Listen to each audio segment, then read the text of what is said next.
just if anybody has any pressing questions that they want to talk about specifically on the topic of review methods or their LSAT study habits in general, I'd love if you had any questions to ask everybody now. How can we review on our logic games? That's a really good question. I'm going to show you guys in a little bit later in the presentation how I review for logic games, but if anyone else wants to share what works for them, I would please feel free to do so. I know Matt has been working a lot on logic games. To call you out, Matt.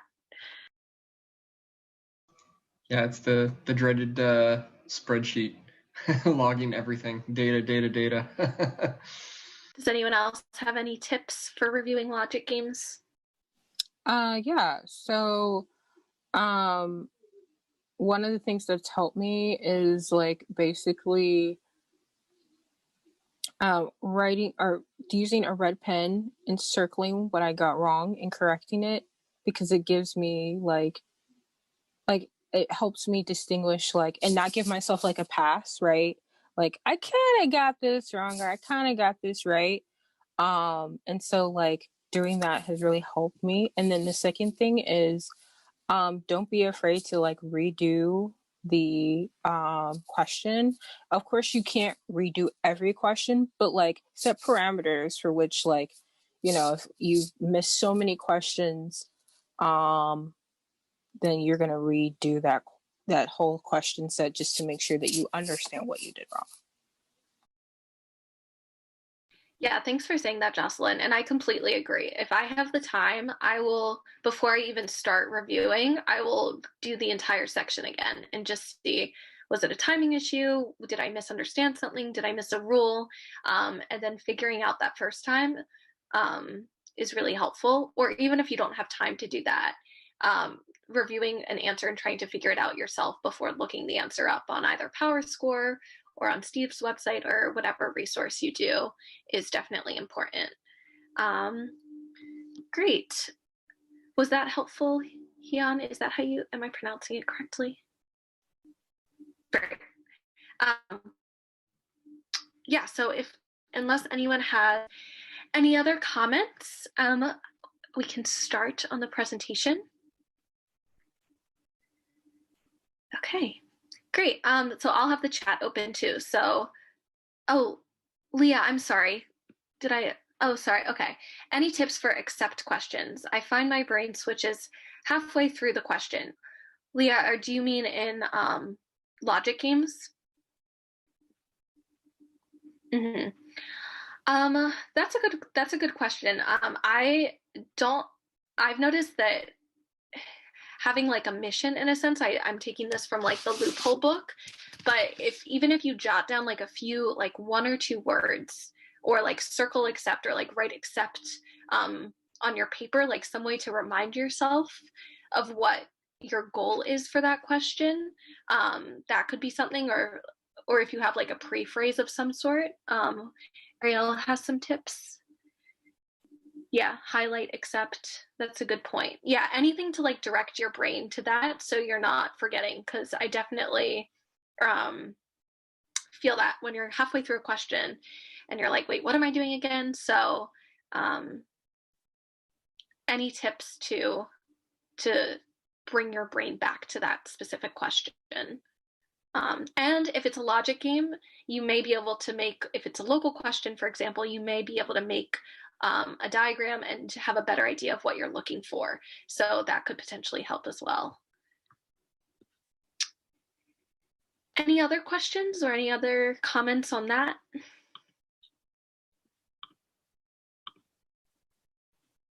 Great.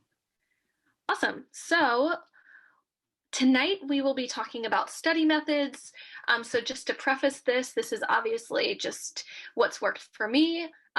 It will work differently for every person. So I would love for you guys to share what works for you as we go along. So like I said, if you have any questions, comments, please feel free to stop me and contribute at any point, or if you have any questions. Okay. So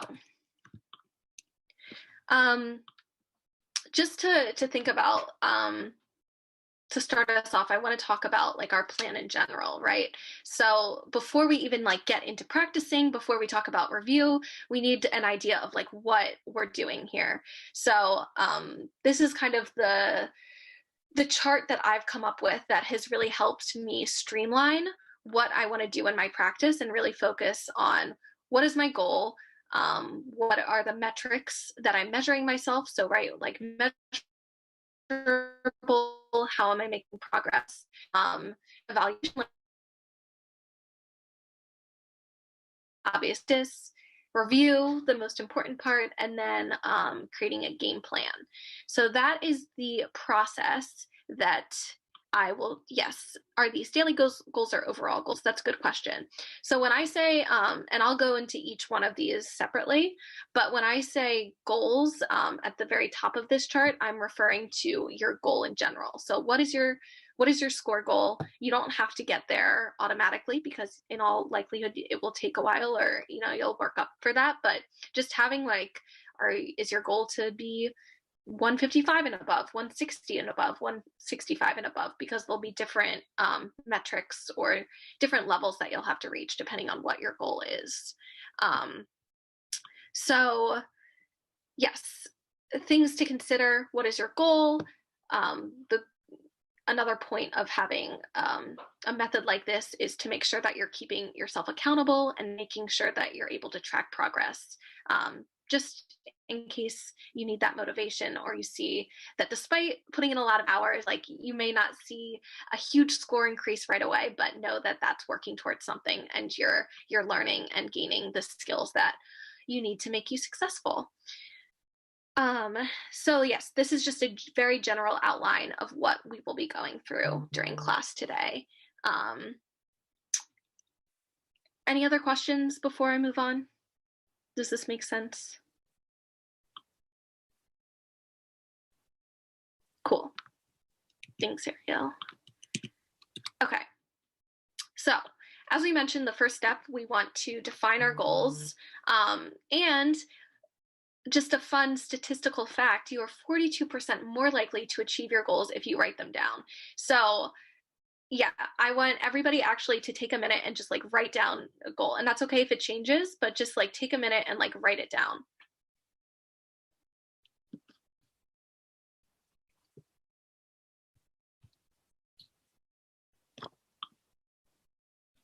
Yeah, typing can count. I'm like an old-fashioned person, so like I have my little notebook, but typing counts. I'll take it.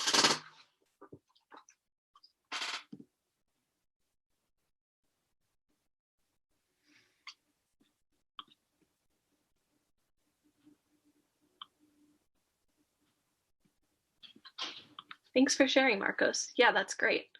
That's a great goal.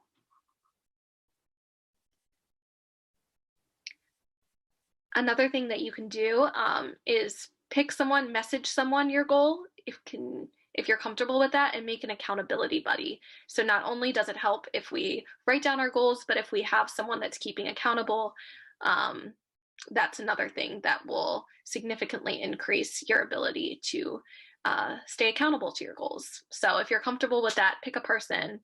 It could be someone you don't know either, and send your goal.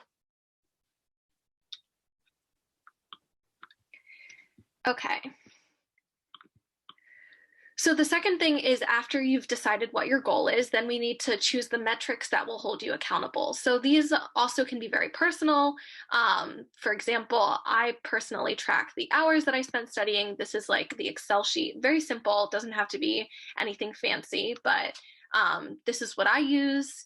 You can track the number of LSAT questions that you attempt in a week, the number of full practice tests you completed if you're at that point. You can count the number of course videos or book pages you read, the amount of drills, just something to keep you accountable. So that could be part of your goals for the week. So I want to reach 100, I want to attempt 100 LSAT practice or questions of some sort, or 50 LSAT questions this week. I want to study 10 hours this week. Things that you can measure that will make sure that you're at least you're keeping yourself accountable. Does anyone have any other ideas of ways? I do. Yeah, you can tell I'm type A from this, from all my Excel sheets. But does anyone else have any other metrics that I missed that they use to keep themselves accountable?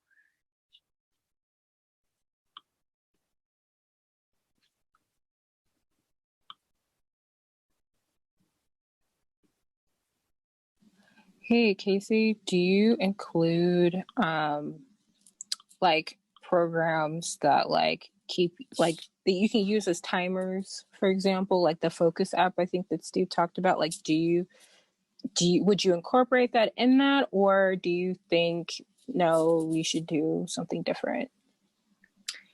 Yeah, that's a good question. I know, like, I sometimes use Todoist, I think it's called, like, or I might be butchering that, but it's like an app that helps you like put out tasks.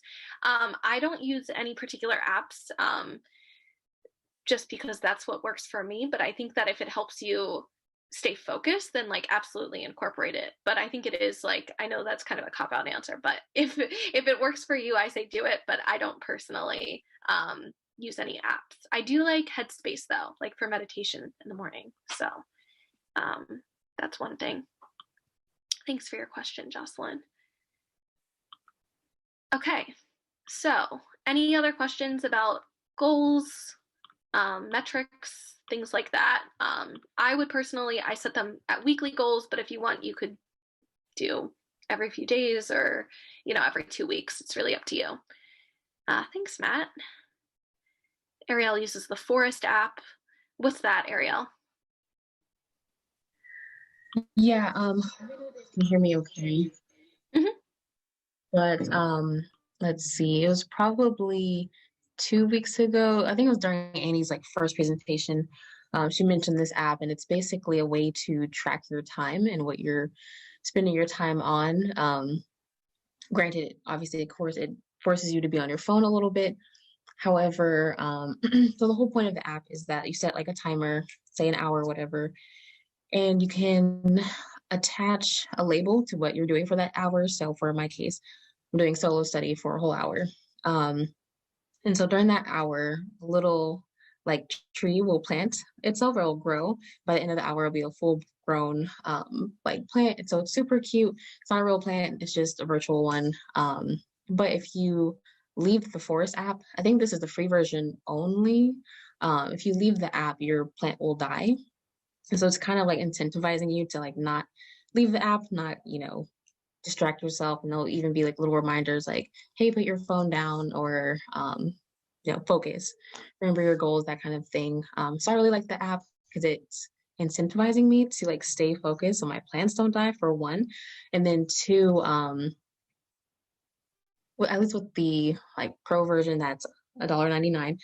Um, there are different like types of plants you can buy with little coins you get from successfully growing your plants. So either way, it's just a lot of incentivizing for me personally, but I do find it's a good way to sort my time. And then another good thing is that there's a feature even in the free version where you can sort or you can see how you're spending your time either per day, per week, per month, per year.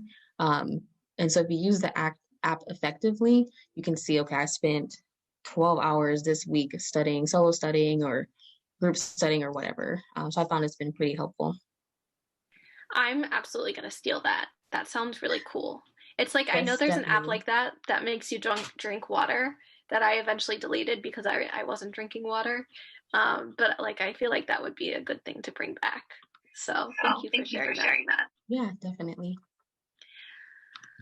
Okay, so yes, so this is I'm going to spend most of the presentation talking about evaluation because for me, I think this was what was missing in my studying. I was doing drills and practice exams and like all of that good stuff, but I was getting overwhelmed by thinking about what strategies have I tried? What have I not tried? What works for me? What doesn't work for me? Like, what do I need to focus on? So for me, this part was the biggest part that was missing out of my studying. So there are lots of different ways that you can keep track of your progress. It sounds like there are really cool apps out there. So if anyone wants to drop those in the chat or give any other ideas, I would love to hear them. And I'll share what I use. but yeah, this, when I mean evaluation, I mean, what are you doing to track your progress? What are you doing specifically to track your strengths, your weaknesses? What do you need to work on? Have you tried something? What was the action steps that you did? So forth and so on. So I'm going to, share, this is what I use. I called it the ultimate check-in guide. And I believe Steve has a link. I can have it to you guys, blank version that I made of stuff that you can fill in yourself, but this is just an example of mine.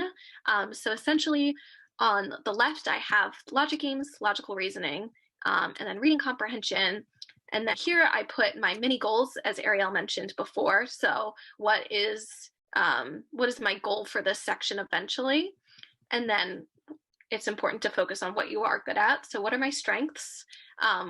You can see here for logic games, I said something like, I'm a visual learner. So once I have a solid diagram, I can do very well in the questions. So that's good to know, because I want to utilize my strengths in when taking the LSAT.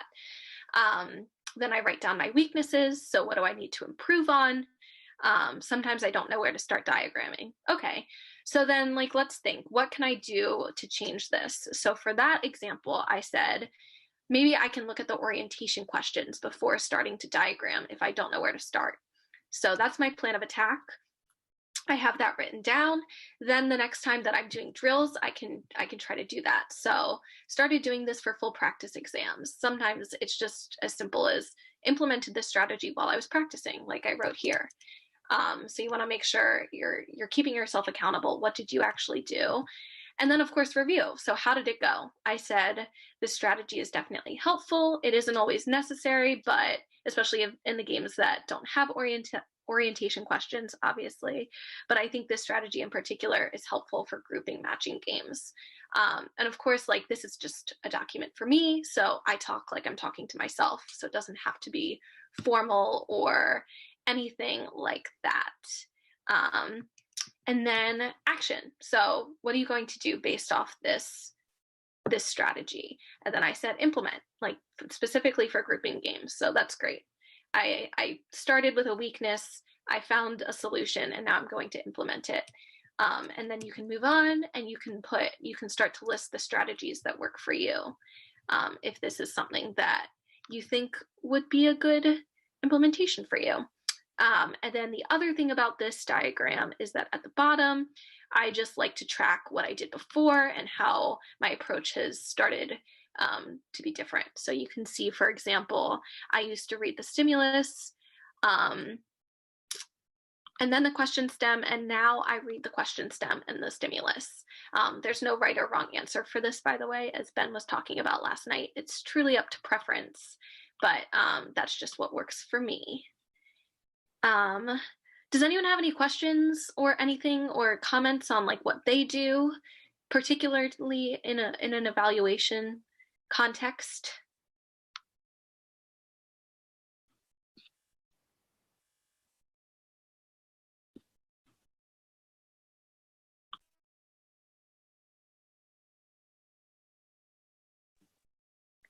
Thank you. I have a Yeah, question. I can. Oh, go ahead. Yes. So would you kind of change the spreadsheet based on your daily interactions with games, or LRs is kind of a weekly or monthly thing? Yeah, I review this before I take a full practice exam, definitely. So that's normally twice a week. I do my full practice exams on Wednesdays and Sundays typically. So I'll review it before there, see if there's anything that I want to try out for this game or this section. And then anytime during class, if there's a strategy that I want to circle or try, then I'll come back to this chart, write it down just so I don't forget. And that's the main benefit that I feel like a spreadsheet like this is just keeping yourself accountable, because I found that I was learning so much and I was like, wait, what did I want to try? I kind of forget, or even if it's in my notebook, trying to go throughout the notebook and things. I'll definitely send this. I have the link to it. I will send it before we leave class tonight for sure. Actually, I could probably just do that now. Let's see, you guys can see all my Google Drive things. Here we go.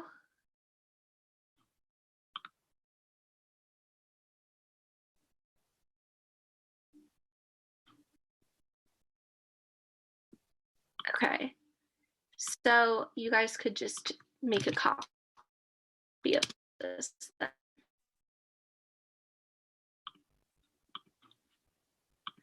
Okay.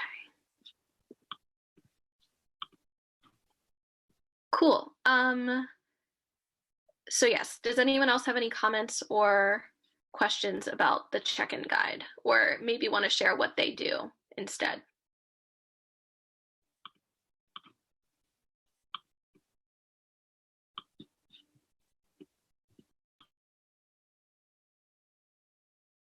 If not, that is also okay.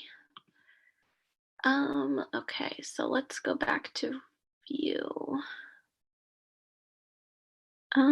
Present. That is the button I want. So yeah, just to rehash this, the goal is really to make sure that you're keeping yourself accountable and have a system of keeping track of your progress and keeping track of your strengths and weaknesses. So the next is practice. And of course, I had to throw some LSAT memes into my presentation. So practice, practice, practice. This is kind of self-explanatory. I'm sure you're all doing this. You're doing it in these classes, you're reading books, and these are the type of things that you can keep track of for your metrics.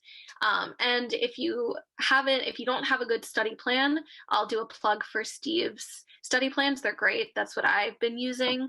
And they just give you like a day-by-day kind of guide of what you should be looking to do.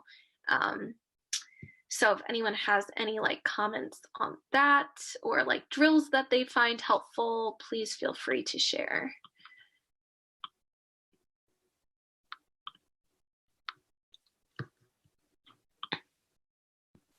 Okay, so we kind of talked about this a little bit before at the very beginning of class, but as many of us are aware of, and many of you know, review is one of the most important parts of your LSAT studying. So having a consistent and detailed review process can help you stay accountable and help you track your progress. I guess the two themes of my presentation, accountability and progress. So there's lots of different things that people use. I personally love Excel sheets. So that is what I would personally use, but I know some people have wrong answer journals, so they'll just like write it in a notebook or something like that. You can type it in a Microsoft Word. I will show you guys my documents. So I have separate documents for each section. We have, so this is my, I'll show you. So what I do is I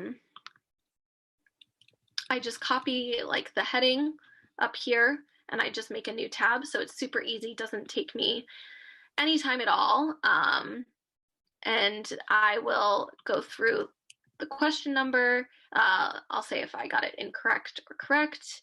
I'll write out the argument, the conclusion, what is the stimulus saying, and then go through the correct answer, wrong answers, what went wrong, what went right, and then what will I do differently this time? And this is actually something I recently added that I hadn't done before, but I found is super helpful because now the next time I do a full section, I can just come back and specifically focus on this column in particular and just run through and say, okay, last time I didn't understand the stimulus, so I need to take more time to really understand what the stimulus is saying.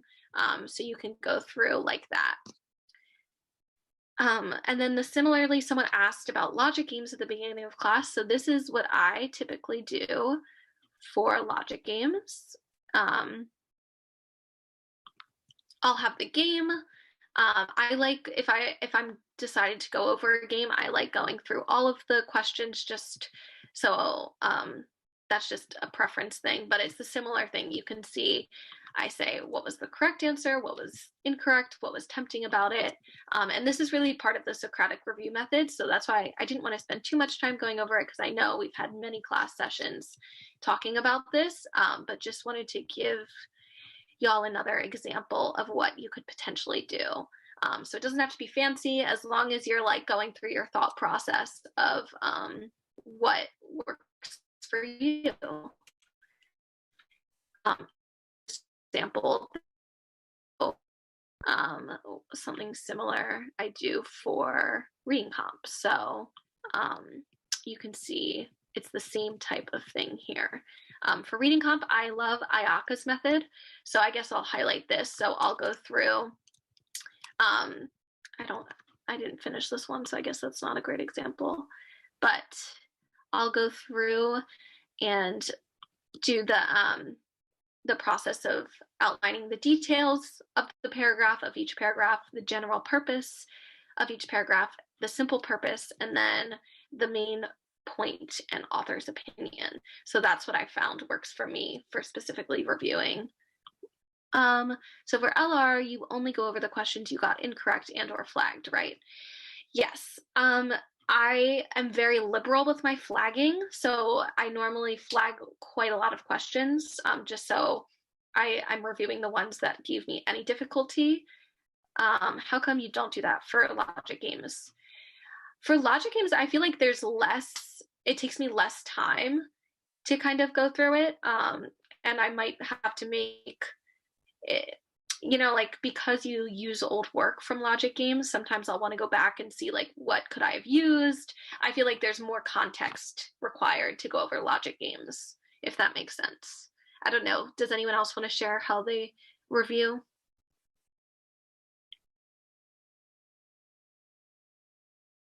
Yeah, no problem.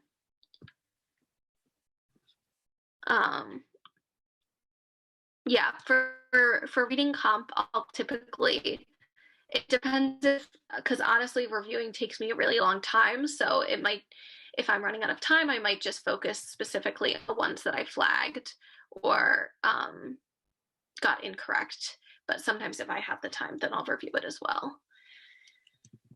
So that is great. And then we'll go back to present.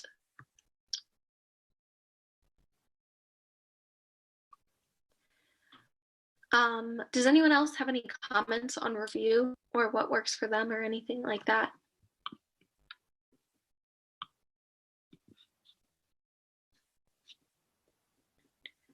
If I'm seeing, I'm not, for some reason my chat disappeared. Okay, great. Okay, so finally, you want to make a game plan. So if anyone has the logic games or any of the Bible books, they talk a lot about this, and I found this super helpful. So don't worry about this if you're still like in the beginning days. If you're studying, you won't have to do this yet. But when you do start taking full-length sections of the LSAT or doing full-length PTs, it's important to come up with a game plan. So this doesn't have to be exactly what you do for each question, but it should be a realistic guideline of how you want to spend limited time in each section. So questions to consider is, what is your plan of attack for each section?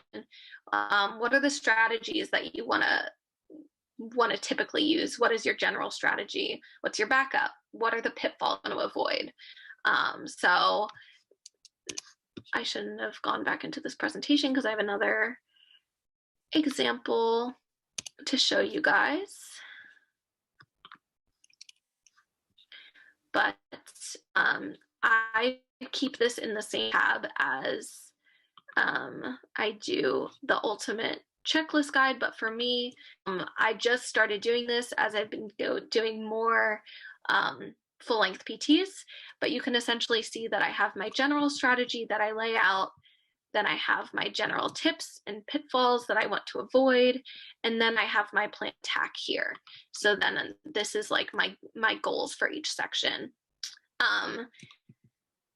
And then finally, I've also started taking my notes from the documents I showed you guys previously and just pasting the what do I want to do next part here, so I can just have a one-stop shop for review anytime that I'm going to take a new PT.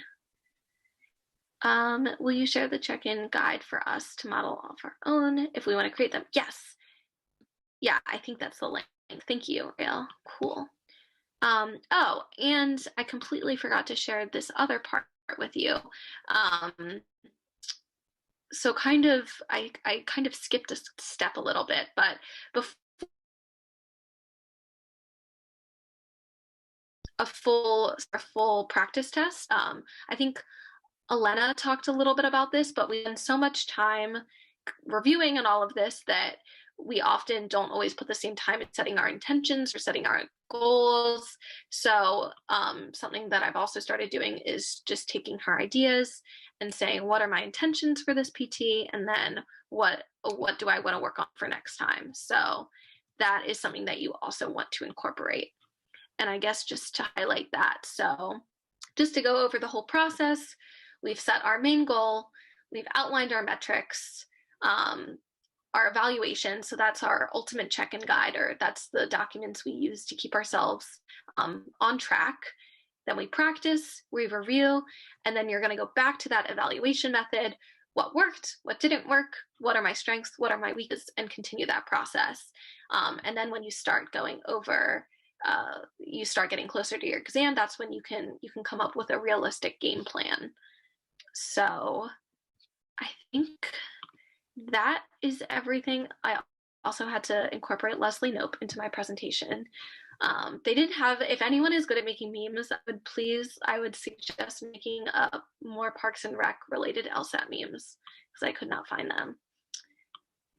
But yes, I'm gonna stop sharing my screen. I know we didn't do the full hour, but does anyone have any questions? Yeah, they are really good. I should have stolen more of his.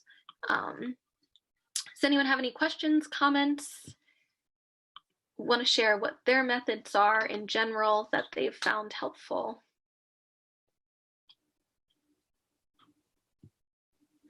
Yeah. She's goals.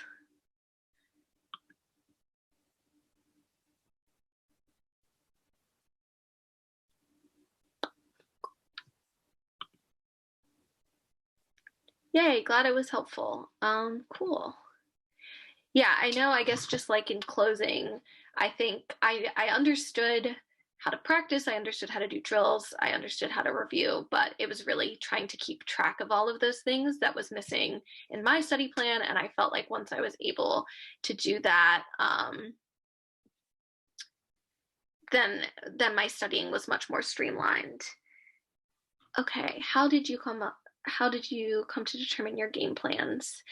So I think it definitely, I kind of had to, and they change as I progress, right? So as I get better, they can say, you know, maybe you have 1 minute at the end of a logic game or a logical reasoning section, and now maybe you're at 2 to 3 minutes. So I think it can change, but I think it should be a combination of like what you can do and what you expect yourself to get to. So like a goal. So even if you're not always making that, like that's what you're working towards. So how I did it was looking at the score I wanted to get and saying like, okay, like what do I need to do to get within that range? How much time do you set aside to add info to your Excel spreadsheet? It typically depends. And I realize I skipped your question, Marcos, so I'll come back to that. But I don't spend that much time, maybe like 15, 20 minutes. I'll more maybe spend 30 minutes if I'm reviewing before practice exam and I want to focus on what I want to do differently this time around. But it doesn't have to be long at all. I just like it to make sure I know what I'm supposed to be focusing on and keeping track of things. And Marcos, when are you taking your exam? I'm taking in February. Rochelle, do you typically review your PTs or time sections the same day you do them? I try my best to. I work full-time, and I'm sure many of you also work full-time or are a student full-time. So sometimes it's just not possible. When I take them on Wednesday, for example, I typically need Thursday to review them as well. If I take it on Sunday, I'm usually able to get both in. If I do it in the morning, take a break, and then spend all afternoon reviewing. How often do you reference the check-in guide? I reference it when I'm either adding to it or right before I review a PT. So I would say typically 4 to 5 times a week. But it's really up to you. It's a tool that's supposed to help you streamline your process. So if you're finding it more stressful to use it than not, then I would say don't use it. But if it also helps you keep track of what your study method is, then I say go for it. And you copy that document and like change it however you want to make it work for you.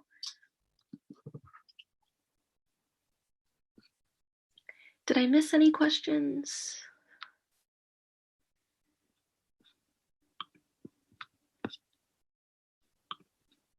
Yeah, no problem. Thanks for the questions. Cool. Well, I think if I don't want to waste anyone's time, so I think Matt is up next.